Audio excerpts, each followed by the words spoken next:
Ketika mentari menyinarkan cahaya, ketika langit perlahan membuka tirainya, di situ ada langkah baru siap untuk bermula. Langkah yang pasti ada cerita di sebaliknya. Cerita tentang 1001 impian.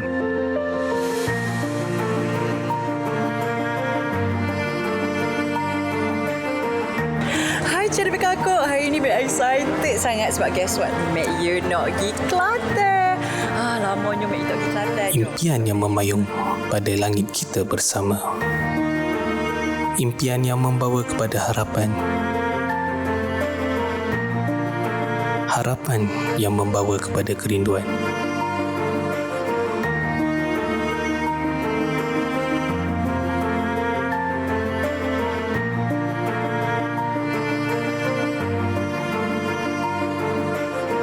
Langkah yang membawa kisah untuk kembali kepada yang tersayang.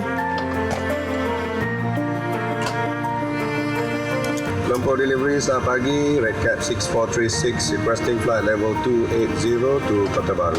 Namun, sering tidak didendang.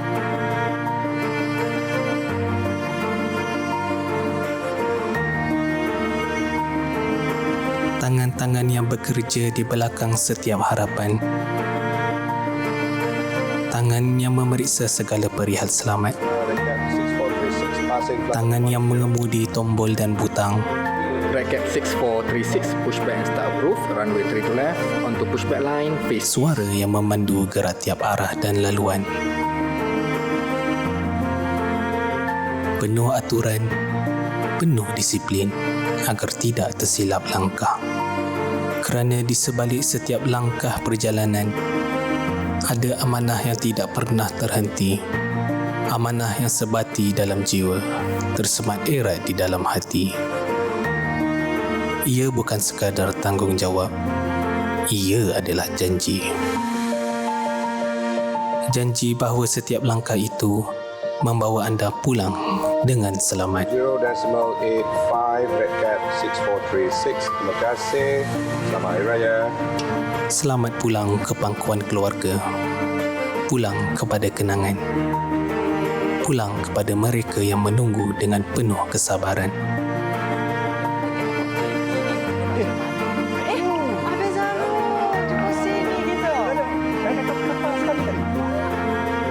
Kerana di langit yang kita kongsi ini adalah langit kita bersama.